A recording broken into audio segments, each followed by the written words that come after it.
And this is Mary Casper, who is running for the Republican County Chair. Mary, thank you for being with us this afternoon. We're going to get straight to the questions. Lillian, you'll lead off. Thank you. Ms. Casper, why do you want to become the Republican County Chair? Well, that's loaded with many answers. 2 years ago, went to the state Republican convention and blown away by how little I knew. Came back, even though people had talked about following different politics and everything else, came home and decided I needed to get more involved. The more educated I became, the more I realized that people were ignoring things or not being told the complete truth or all of the details. So I began thinking and talking about how we need to get more people involved, and we have done that to some extent. And then in my travels this summer, I met a young man down in Kerrville who said, "We don't know how life used to be, and we need the older generation, us, the 50-year-olds, to teach us what it used to be. We need to learn how life used to be and the morals and bring that all back into our lives." So that got me thinking about what I could do, and then I heard Molly Kreiner speak. Molly Kreiner is an inspiration. She has stood on her principles, fighting the Supreme Court ruling that came down about marriage can be same-sex marriage. Well, then I looked into another path, and that wasn't going to work. And then I heard that this job was opening up. That proved to be false, but instead of going and checking with the horse's mouth, I decided, well, every race should have an opponent.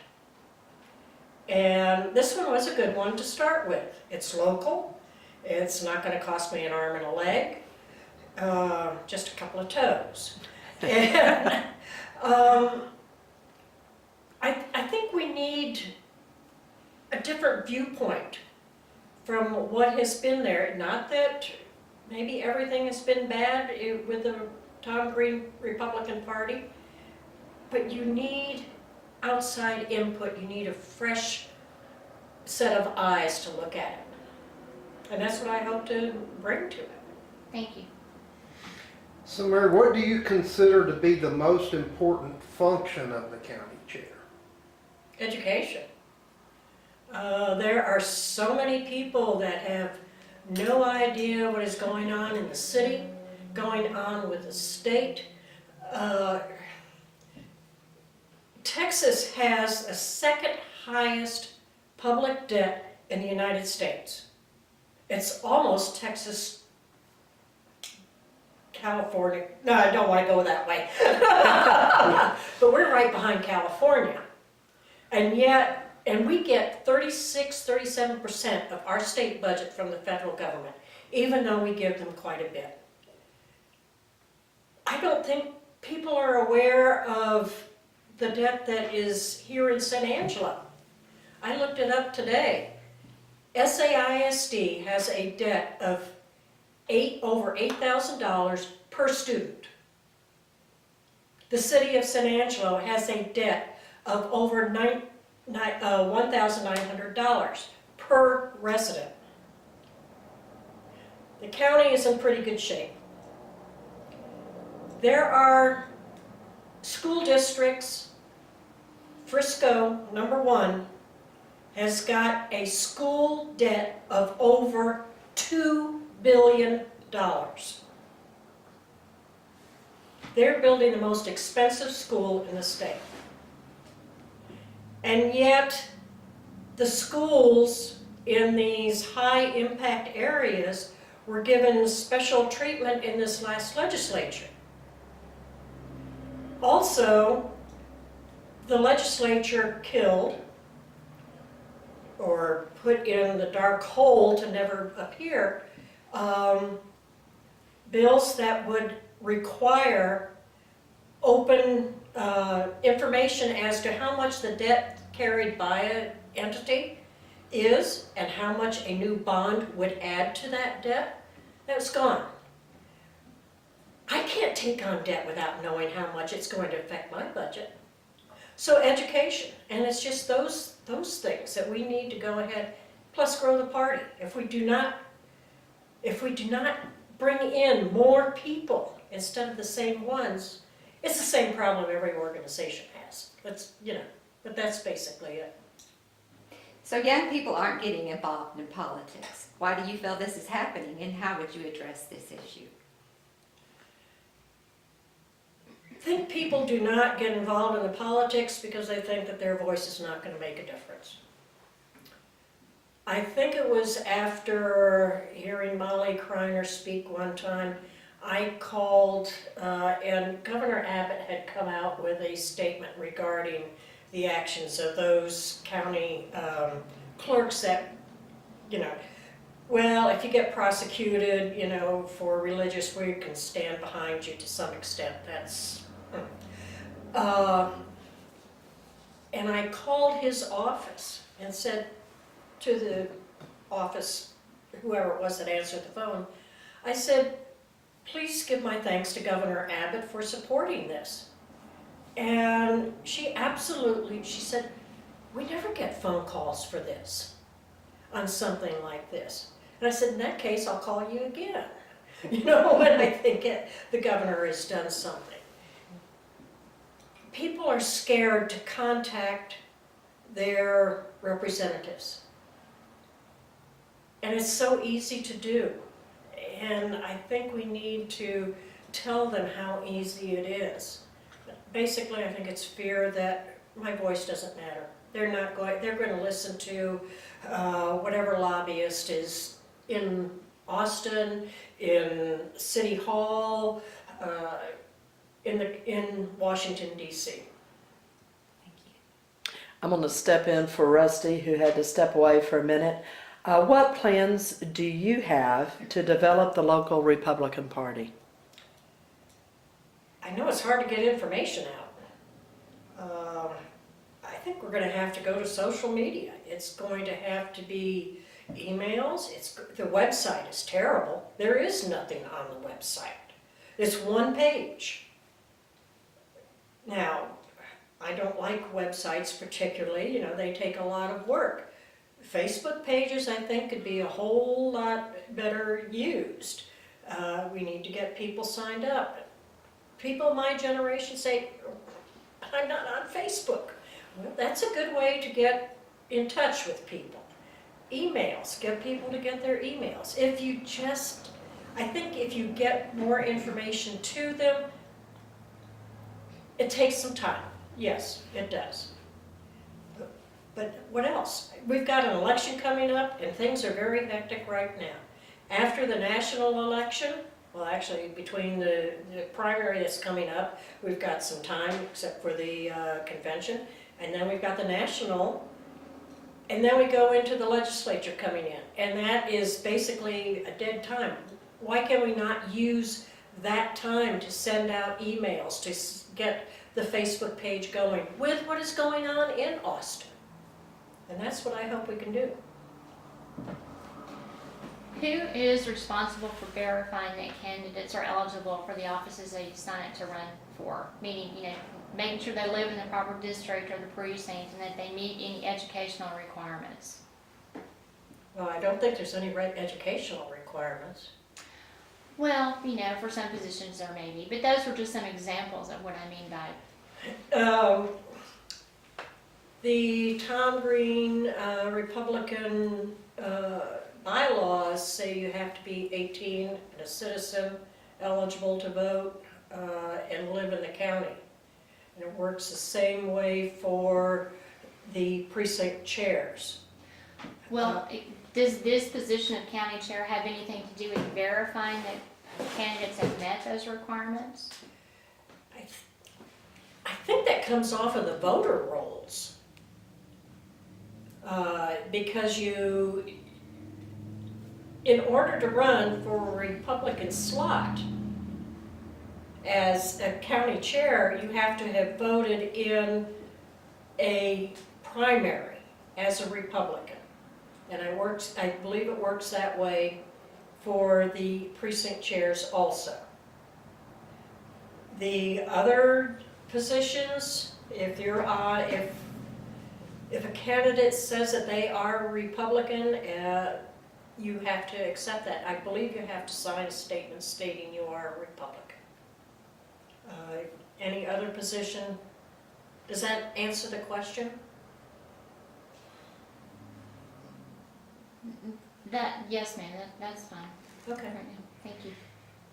Well, since you hit on that, this is going to kind of follow up something you just said there. We spend a lot of time and effort involved, of our time and our effort involved, at the conventions and things, developing a platform as a party that reflects the views of the base of the party. Yet we see our elected officials at every level violating the very principles that we, the Republican Party, have set forth in our platform. So would you, as a county chair, push for some sort of mechanism to let such violations be known to the members of the party? That comes back to the emails and the Facebook pages. As far as I'm concerned, I think the voters, the Republican people, the ones that say that they are Republicans, and I understand, we've got moderate Republicans, I think we have got some progressive Republicans, and we've got conservative Republicans. I'm sorry, I'm not a wingnut Republican, you know. I'm conservative. They represent us, and I think it is our duty to let them know that they represent us. Otherwise, we fire hairdressers. If we don't like the way that they cut our hair, we say go away. You know, we go to somebody else. If we don't like a doctor, we pick another doctor. If we don't like service we get, we go to the manager and we say, this was horrible at a restaurant. Why are we not able, and I use able in quotes, because to do the same thing to our elected officials? I think we should be able to. We pay their salary. So yes, I would say, okay, this is what the position that so-and-so took. Does it meet with, are you happy with this or are you not happy with this? I think we should have forums where they have a incumbent having somebody running against them or not. They should come and answer the questions at a forum. And I'm talking about not saying, well, I did this, this, and this. I'm talking about questions. I don't care what you did the last time. What are you going to do now? How do you feel about limited government? What about the plank in our platform that says marriage is between a man and a woman? How does the Supreme Court ruling affect that? And what are you going to do about it when you come to the legislature next time? Because that puts the U.S. Constitution and the Texas Constitution at loggerheads. And it's not a religious thing. It's constitutional. So with that being said, it is being said our country is in a spiritual identity crisis from the invasion of Islam infiltrating our core belief system and our foundational principles that are based upon God, the Bible, and our Constitution. Our president proclaims he is a Christian leader, but his fruit reveals he isn't seeking the God our country was founded upon, and the consequences we face now is that our nation stands to lose its Christian identity. The spiritual relationships of our elected leaders heavily affect our nation and which direction our nation's going to turn in this election. My question is, how important is your leadership role to stand for God's righteousness and the Republican Party platform in developing a stronger godly influence within our community? That is fraught with many answers.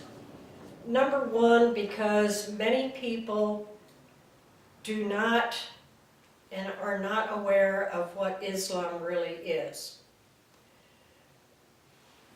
Islam is a very small portion of the Quran, and there's 2 Qurans. And Sharia is the law, and that rules every part of a Muslim's, a practicing religious Muslim's life. Again, it goes back to political correctness. Many people will not speak out against some of these because it is their right to practice their religion. In that case, if it's all right for them to have prayers in a school or in a separate room set aside specifically for them, how come the Catholics can't? You know, you can go and have a cross on the wall and go say your prayers there. Why not the Protestant religions? Why not the Jewish to go ahead and have their morning services there? Again, I think it's coming back to the people standing up and becoming educated and know what is really going on. The Christians have been bashed for a long time. I got in an argument about this on Facebook. It was settled peacefully. Of course, we're miles away too. But I find it amazing that I can have discussions on Facebook about these things, and we cannot discuss it face to face in a room and not get mad at each other. And we need to be able to have that conversation. And his point was that, I said, why are you bashing Christians only? And then he's an atheist. I said, why not say, Allah is nothing? Because you know what's going to happen. And the Muslims who have become Christians, they're the ones that will really tell you what it is like. And they're the ones we need to think and listen to.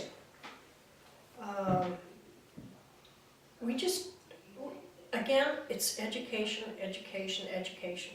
And getting everybody to think about it. And Goebbels said if you tell a lie often enough, it's going to be thought of as a truth. And all we hear are lies and half-truths. I'm a big girl. I want the full truth. I can handle it, excuse me. I can take the good and the bad. But I want somebody to tell me right to my face what's going on. Anything else? Does that answer the question? That answers the question. Thank you. You're welcome. All right. How do you propose to bring the party together? As I mentioned, I think we need to have more opportunities to sit down and talk with each other, talk about our different views, because yes, we all have differences. And it's nowhere more evident than in the national race right now for president. You can see it from all sides of the spectrum. There's some that I do not like, and there's some that I can stomach, and there's some that I do like.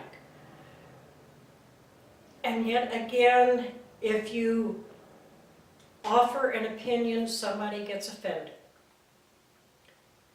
And we need to get past that, and we need to kind of subdue our own egos, I guess, and go ahead and really start to listen to each other. And we need to have a concerted effort to get together on an informal basis without the Robert's Rules of Order and things like this. To just sit around with a cup of coffee or a Coke or pizza, whatever, and say, okay, what do you think about the Supreme Court ruling?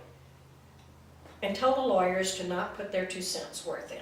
I mean, let's keep it on a common sense attitude, if that's even possible anymore. Does that help? Yes. Please give us your closing statement, please. Oh, I think I covered everything pretty much in your questions. You've taken everything away.